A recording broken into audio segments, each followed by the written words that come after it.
మీ business ఏదైనా మీ ఊర్లో promotion చేయాలంటే అది సుమన్ టీవీతోనే సాధ్యం. ఇప్పుడే సంప్రదించండి. ప్రేమించి పెళ్లి చేసుకున్నారు. కొన్నాళ్ల పాటు కలిసి ఉన్నారు.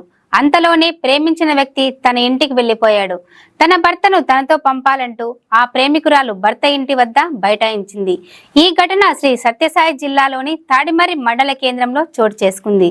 ప్రేమ వివాహం చేసుకున్న జంట మధ్య కలహం తీవ్ర రూపం దాల్చింది. భర్త ఇంటి ముందు భార్య ధర్నా చేస్తూ ఆగ్రహం వ్యక్తం చేసింది. అత్తమామల ప్రవర్తన పట్ల అసహనం వ్యక్తం చేస్తూ భర్తను తనతో పంపాలని డిమాండ్ చేస్తోంది. వివరాల్లోకి వెళ్తే 7 నెలల క్రితం 2 వేర్వేరు కులాలకు చెందిన ఓంకార్ అలియాస్ హబీ, హిమబిందు ఇద్దరు ప్రేమ వివాహం చేసుకున్నారు. ఇరువురు కుటుంబాలు ఈ వివాహాన్ని వ్యతిరేకించినప్పటికీ అనంతపురం పట్టణంలో నివాసం ఏర్పరచుకొని జీవనం సాగిస్తున్నారు. అయితే వారం క్రితం భర్త అబీ అలియాస్ ఓంకార్ ఆమె నుంచి వెళ్లి తల్లిదండ్రుల వద్ద ఉంటున్నాడు.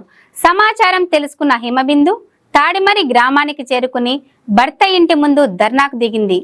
అత్తమామల ప్రవర్తన పట్ల అసహనం వ్యక్తం చేస్తూ తన భర్తను తనతో పంపాలని ఆగ్రహం వ్యక్తం చేస్తుంది.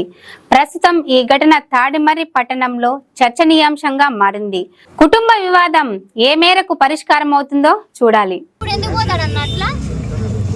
ఎవరు కిడ్నాప్ చేశారని చెప్పినారు? వాళ్ళ మామ చేసి పిలుచుకోపోయినాడు, కిడ్నాప్ చేశాను అన్నాడు. రోడ్డు మీద ఇది ట్రాఫిక్ అంతరాయం చేయకూడదు. ఎవరే కానీ ట్రాఫిక్ మీ వాళ్ళు ఎవరున్నారు? ఇప్పుడు ఇన్ని రోజుల నుంచి కంప్లైంట్ ఏమి ఇవ్వలేదమ్మా? ఏ స్టేషన్ లో కానీ ఎక్కడ ఫిర్యాదులు? ఇప్పుడు ఇచ్చిన మహిళా పోలీస్ స్టేషన్ లో ఇచ్చిన. ఎప్పుడు ఇచ్చారు? ఆ రోజే ఇచ్చిన. వెళ్ళిపోయినాడు. శుక్రవారం నైట్ 9 కంతా వెళ్ళిపోయినాడు. దానికి సంబంధించి ఏమైనా ఎఫ్ఐఆర్ కాపీ ఉందా నీ దగ్గర? కంప్లైంట్ ఇది అంటే కంప్లైంట్ అడిగినానన్నా, వీళ్ళు ఫోన్స్ రెస్పాన్స్ లేదు. ఓకే. ఇంకా నేను వాళ్ళ సార్ వాళ్ళని అడుగు. ఏ స్టేషన్? మహిళా పోలీస్ స్టేషన్. ఎక్కడ? అనంతపూర్. ఓకే. ఒకవేళ నాకు ఏదైనా బుద్ధి చచ్చిపోయినా కూడా నేనైతే రానన్నా. ఇప్పుడైతే లేవు. సరే అమ్మా, నీకు న్యాయం జరిగే నుంచి కదలమ్మా. 10 రోజుల వరకు అయితే ఆగినానన్నా. 10 రోజుల వరకు ఇచ్చిన టైం. వాళ్ళు ఫోన్లు ఎత్తలేదు. ఎంత ఫోన్లు వేపించిన. స్టేషన్ నుంచి ఫోన్ వచ్చింది అని తెలియగానే ఎత్తారన్నా. వేరే వాళ్ళతో మాట్లాడుతున్నా కూడా ఎత్తారు. మీ అమ్మోళ్ళు మీ నాయన నీ దగ్గరికి రాలేదు. ఎవరు వస్తారన్నా? మేము అడిగేది రాలేదు కదా. రాలేదన్నా. ఇంటికి పోయే అవకాశం కానీ లేదు. ఇప్పుడు నువ్వు ఉండడానికి ఎక్కడమ్మా? ఇప్పుడు ఎక్కడా లేదన్నా. నేను తిరుగుతూనే ఉన్నానన్నా. ఆటికి ఇటుకి ఆటికి ఇటుకి అని. ఇప్పుడు నీ మొగుడుతో నువ్వు ఉంటావు. నీ భర్త నీకు కాదు, అదే నీకు డిమాండ్ అంతే. వాళ్ళ అత్త మామ ఏమంటారమ్మా? మీ అత్త మామ, మీ భర్త అమ్మ నాన్న ఏమంటున్నారు? నీ భర్త అమ్మ నాన్న ఏమంటున్నారు ఇప్పుడు నువ్వు వెళ్తే?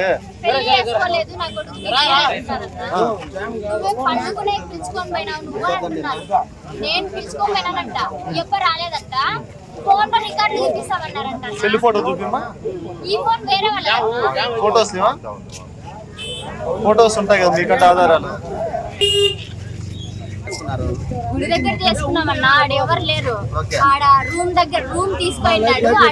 ఏం పేరు? అమరేంద్ర. మందిని అడుగుతుంటే ఏం ప్రయోజనం వస్తుంది సార్? ఈటికి వచ్చింటే కనుక మీరు కానీ పట్టించుకోలేదు సార్. ఎవరైనా అంతే సార్. ఎవరికి న్యాయం అయితే చేయడం లేదు సార్. అందుకే నేను ఇట్లా కూర్చోండి సార్. నాకన్నా ఏం కర్మ సార్? నా భర్త నాకు కావాలా సార్? కూర్చుంటే అంటే అంటాను లేదా సార్? వాళ్ళు నువ్వు పిలుచుకోకపోయినా అది ఇది అని మాట్లాడతారు. వాళ్ళు మంచోళ్ళు అంట సార్. నేనే అట్లా అంట. నేను మరసనంగానే మాట్లాడినా సార్. కానీ నన్ను ఎన్నో అన్నారు. కానీ నేను పన్నా. ఆటికి ఇంతవరకు కూడా నేను సైలెంట్ గానే ఉన్నా. వాళ్ళని ఏమే కానీ మాట్లాడటం లేదు. ఏదో రికార్డ్స్ తీపిస్తారంట సార్. నేనే ఫోన్ చేసి తీపించుకున్నానంట. తీపిమ్మననే చెప్పినాను సార్. లక్షలైనా తీపిస్తారంట. కొడుకునైతే కావాలంటే నువ్వు ఎన్నన్నా కేసులు పెట్టుకో, ఏమన్నా పెట్టుకో, ఎంత జైల్లో కన్నా వేయించుకో. మాకు ఆస్తి ఉంది. మేము దాన్ని పెట్టైనా కానీ బయటికి రప్పించుకుంటాం. మేము దర్జాగా బతుకుంటాము. నీకేముంది? నువ్వు బతికేకే అంటారు లేదా సార్? అదే కదా సార్. అందుకే న్యాయం కావాలా సార్ నాకైతే. నేను న్యాయం జరిగే వరకు అయితే నేను లేయను సార్. ఎవరు చెప్పినా కూడా లేయను సార్. నేను సార్ 7 months నుంచి ఉన్నాడు. తీసేసుకొని నన్ను బయటికి వేసి వచ్చేసినాడు. సెల్లులు 2 తీసుకొని. అలాంటప్పుడు సాయినగర్ లో సార్ ఫస్ట్ క్లాస్. అనంతపూర్లో సాయినగర్ ఫస్ట్ క్లాస్ లో ఉన్నాము. బీగాలు వేసుకొని వచ్చేసినాడు. నేను ఇంటికి పోయేకి లేదు, ఎక్కడికి పోయేకి లేదు సార్. నేను నాది 19 సార్. తనకి రియల్ గా అయితే 21 ఉన్నాయి, కానీ ఆధార్ ప్రకారం అయితే ఏజ్ లేదు అని అనేసి అన్నారు. 19 ఉన్నాయి.